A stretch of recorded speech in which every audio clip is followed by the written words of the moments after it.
है कृष्णा। कल की कथा।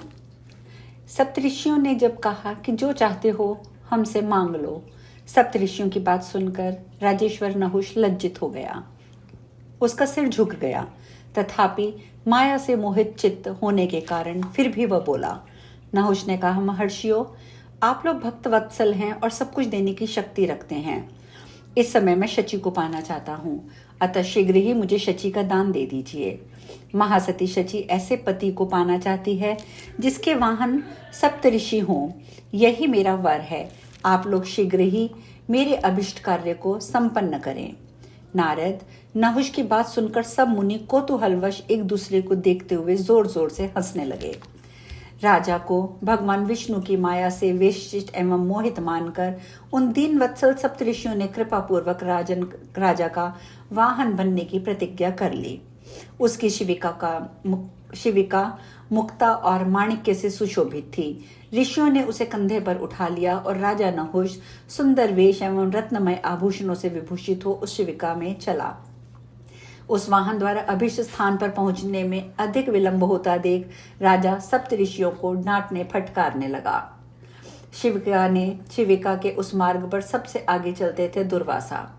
उन्हें राजा की फटकार पर क्रोध आ गया और वे शाप देते हुए बोले, मूढ़चित राजा, तुम महान अजगर होकर नीचे गिर पड़ो। धर्मपुत्र युधिष्ठिर के दर्शन होने से तुम अजगर की योनि से छूट पाओगे। तत्पश्चात रत्नमय विमान से वैकुंठ में जाकर भगवान विष्णु का सेवन करोगे। किया हुआ कर्म कभी निष्फल नहीं होता। तुमने श्रीहरि की आराधना की है, अतः शाप से छूटने पर तुम्हें उसका फल अवश्य मिलेगा। महामुने, ये कहकर वे मुनि हंसते हुए चले गए और राजा उनके शाप से सर्प होकर गिर पड़ा। यह समाचार सुनकर शची गुरुदेव को नमस्कार करके अमरावती में चली गई और बृहस्पति जी शीघ्र उस स्थान पर गए जहां इंद्र कमलनाल में निवास करते थे। सरोवर के निकट जाकर कृपा निधान गुरु ने अत्यंत प्रसन्न वदन होकर कृपा पूर्वक देवराज को पुकारा। बृहस्पति बोले, वत्स आओ, मेरे रहते तुम्हें क्या भय हो सकता है। भय छोड़ो और यहाँ आओ। मैं तुम्हारा गुरु बृहस्पति हूँ। अपने गुरु का स्वर सुनकर महेंद्र का मन प्रसन्नता से खिल उठा। वे सूक्ष्म रूप को छोड़कर अपने ही रूप में प्रकट होकर उनके निकट आए। उन्होंने भक्ति भाव से गुरु के चरणों में दंड की भांति पड़कर सिर से उन्हें प्रणाम किया और रोने लगे। उस समय महाभयभीत एवं रोते हुए इंद्र को गुरु ने सानंद हृदय से लगा लिया। फिर उनसे प्रायश्चित के लिए सोम याग करवाकर उन्हें रमणीय रत्नमय सिंहासन पर बैठाया और पहले से चौगुना उत्तम ऐश्वर्य प्रदान किया। तदंतर सब देवता आकर उनकी सेवा करने लगे। शची ने पुनः अपने पति देवराज इंद्र को प्राप्त कर लिया और निवास समंदर में फूलों की सेज पर वह उनके साथ आनंद पूर्वक सुख का अनुभव करने लगी। वत्स, इस प्रकार मैंने इंद्र के दर्प के भंजन और शची के सतीत्व की रक्षा का प्रसंग कह सुनाया। अब बताओ और क्या सुनना चाहते हो। तदंतर नारद जी के पूछने पर नारायण मुनि ने इंद्र दर्प भंग के प्रसंग में गौतम के द्वारा इंद्र को शाप देने की होने की बात बताई। साथ ही ये भी कहा कि अहिल्या पति के शाप से पाषाण शिला हो गई। गौतम ने शाप देकर अहिल्या से कहा, जाओ जाओ, तुम विशाल वन में पाषाण रूपिणी हो जाओ। श्री रामचंद्र जी के चरणों की उंगलिका का स्पर्श पाकर तत्काल पवित्र हो जाओगी। उसी पुण्य से फिर मुझे पाओगी और मेरे पास चली आओगी। प्रिय, इस समय तो विशाल वन में जाओ। और ऐसा कहकर वे मुनि तपस्या के लिए चले गए। नारद जी ने पूछा, ब्राह्मण, दशरथ नंदन भगवान श्री राम ने किस युग में और किस प्रकार गौतम पत्नी अहिल्या को शाप से मुक्त किया। महाभाग, आप राम अवतार की मनोहर एवं सुखदायिनी कथा संक्षेप में कहिए। मेरे मन में उसे सुनने के लिए उत्कंठा हो रही है। नारायण मुनि ने कहा, नारद, त्रेता युग में ब्रह्मा जी की प्रार्थना से साक्षात विष्णु ने दशरथ से उनकी पत्नी कौशल्या के गर्भ से आनंद पूर्वक जन्म ग्रहण किया।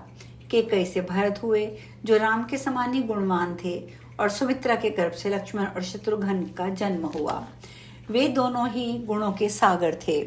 पिता द्वारा विश्वामित्र के साथ भेजने पर लक्ष्मण सहित श्री राम सीता को प्राप्त करने के उद्देश्य से रमणीय मिथिलापुरी में गए। उसी मार्ग में पाषाणमयी स्त्री को देखकर जगदीश्वर श्री राम ने विश्वामित्र से शिला होने का कारण पूछा। श्री राम का प्रश्न सुनकर महातपस्वी धर्मात्मा मुनि विश्वामित्र ने सारा रहस्य उन्हें बताया। उनके मुंह से अहिल्या के शिला होने का कारण सुनकर अखिल भुवन पावन श्री राम ने अपने चरण की एक अंगुली से उस शिला का स्पर्श किया। उसका स्पर्श पाते ही अहिल्या पद्मगंधा सुंदरी नारी के रूप में परिणत हो गई और श्री राम को आशीर्वाद देकर अपने पति के घर चली गई। पत्नी को पाकर गौतम ने भी श्री रामचंद्र जी को शुभ आशीर्वाद प्रदान किया। तदंतर श्री राम ने मिथिला में जाकर शिव का धनुष तोड़ा और सीता का पाणी ग्रहण किया। सीता से विवाह करके राजेंद्र श्री राम ने परशुराम जी का दर्प चूर्ण किया और क्रीड़ा कौतुक और मंगलाचरण पूर्वक रमणीय अयोध्यापुरी को प्रस्थान किया। राजा दशरथ ने आदर पूर्वक 7 तीर्थों का जल मंगवाया और तत्काल ही मुनीश्वरों को बुलाकर अपने पुत्र श्री राम को राजा बनाने की इच्छा रखी। श्री राम संपूर्ण मंगलाचार से संपन्न हो जब अधिवास कर्म कर चुके थे, तब भरत की माता के कई ईर्ष्या जनित शोक से विहल हो गई। उसने राजा दशरथ से 2 वर मांग लिए। इसमें से एक वर में राजा राम का वनवास मांगा और दूसरे के द्वारा भरत का राज्याभिषेक। महाराज दशरथ प्रेम से मोहित होने के कारण वर देना नहीं चाहते थे। यह देखकर श्रेष्ठ बुद्धि वाले श्री राम धर्म और सत्य के प्रसंग में के भय से होने वाले भय से महाराज से बोले। श्री राम ने कहा, तात, सत्य से बढ़कर कोई धर्म नहीं है और झूठ से बड़ा कोई पातक नहीं है। गंगा के समान दूसरा कोई तीर्थ नहीं है। श्रीकेश से बढ़कर कोई देवता नहीं है। धर्म से बड़ा बंधु नहीं है और धर्म से बड़ा धन भी नहीं है। धर्म से अधिक प्रिय और उत्तम कौन होता है? अतः आप यत्नपूर्वक अपने धर्म की रक्षा कीजिए। स्वधर्म की रक्षा करने पर सदा और सर्वत्र मंगल होता है। यश, प्रतिष्ठा, प्रताप और परम आदर की प्राप्ति होती है।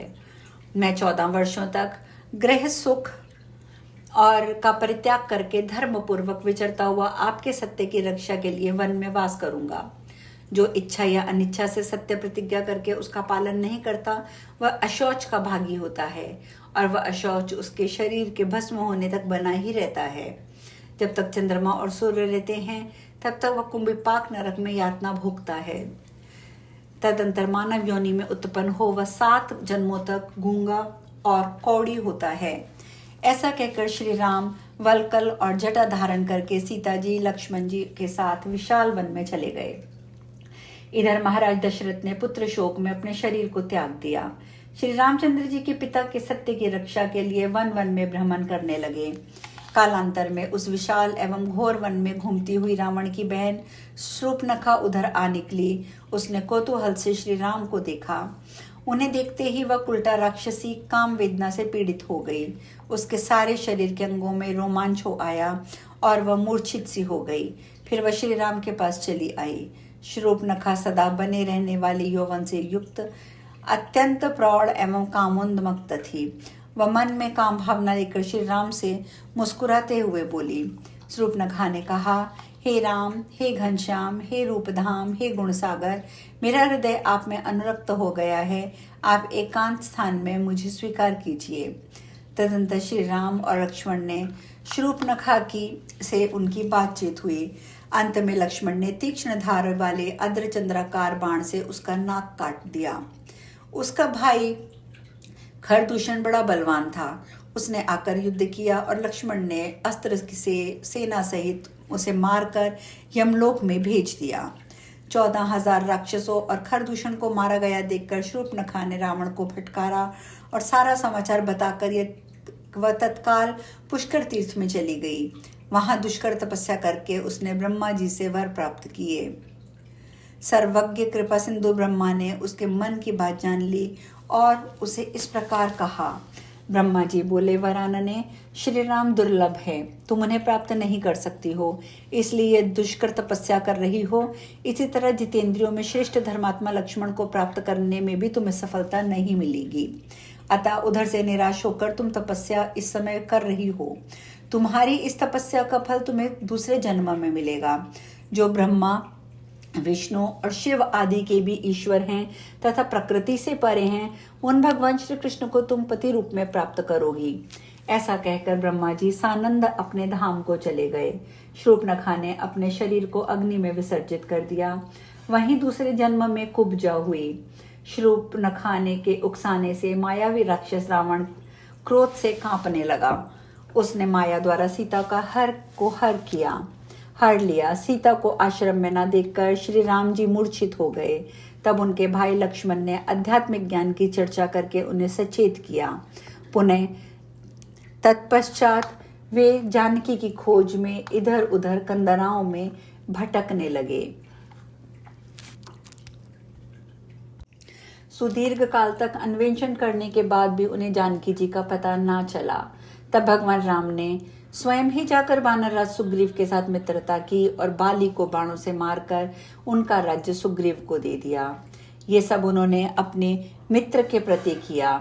श्री राम ने हनुमान जी को प्रेम पूर्वक हृदय से लगाकर उन्हें अपनी परम दुर्लभ पद धूलि प्रदान की और अपना आने का अभिप्राय प्रकट किया और सीता जी की पहचान के रूप में एक रत्नमय मुद्रिका देकर उनके हाथ में कहा कि जाओ हनुमान, और शुभ संदेश ही प्रदान किया और कहा कि सीता के जीवन की रक्षा का कारण बनो। यह सब करने के पश्चात उन्होंने हनुमान जी को उत्तम दक्षिण दिशा में भेजा।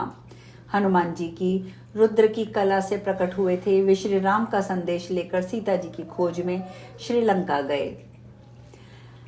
भक्ति पूर्वक राम राम का जप करती हुई अमावस्या को अत्यंत क्षीण हुई चंद्रकला के समान उपवास करने के कारण दुबली पतली हो गई श्री सीता रानी को उन्होंने वहां देखा। उनके सिर के बाल जटाओं का बोझ बन गए थे। अंग कांति तपाए हुए स्वर्ण की भांति दमक रही थी। वे दिन रात श्री राम के चरण कमलों का ध्यान करती थी, भूमि पर सोती थी, शुद्ध आचार विचार और उत्तम व्रत का पालन करने वाली पतिव्रता थीं। उनमें महालक्ष्मी का चिन्ह विद्यमान था। वे अपने तेज से प्रकाशमान थी, संपूर्ण तीर्थों को प्रदान करने वाली थी। उनमें दृष्टि मात्र से समस्त भुवनों को पवित्र करने की क्षमता थी। उस समय रोती हुई माता जानकी को देखकर पवन नंदन हनुमान ने प्रसन्नता पूर्वक उनके हाथ में वह रत्नमयी मुद्रिका दे दी और उन्होंने श्री राम का संदेश सुनाया जो सीता जी की जीवन की रक्षा करने वाला था। अब हम कथा में यहीं विश्राम लेंगे। शेष कल। हरे कृष्णा।